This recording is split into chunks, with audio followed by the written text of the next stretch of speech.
আসসালামু আলাইকুম। আজকে তৈরি করে দেখাবো মুচমুচে চাপড়ি পিঠা। চাপড়ি পিঠা তৈরি করার জন্য চালের মুলকা এবং সাথে চালের আটা নিয়ে নিতে হবে।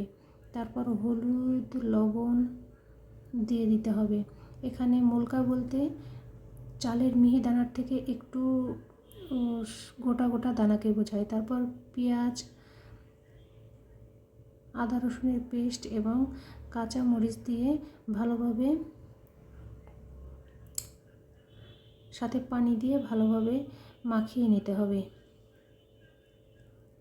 মাখিয়ে নেওয়ার পর একটি কড়াইয়ে হালকা তেল দিয়ে ব্যাটারগুলো পাতলা করে দিয়ে দিতে হবে।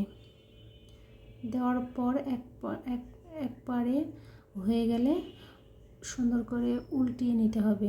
নেওয়ার পর হালকা একটু তেল দিয়ে মুচমুচো করে ভেজে নিলেই হয়ে গেল চাপড়ি পিঠা। দেখুন অনেক সুস্বাদু এবং ক্রিস্পি। সবাই বাসায় ট্রাই করে দেখবেন।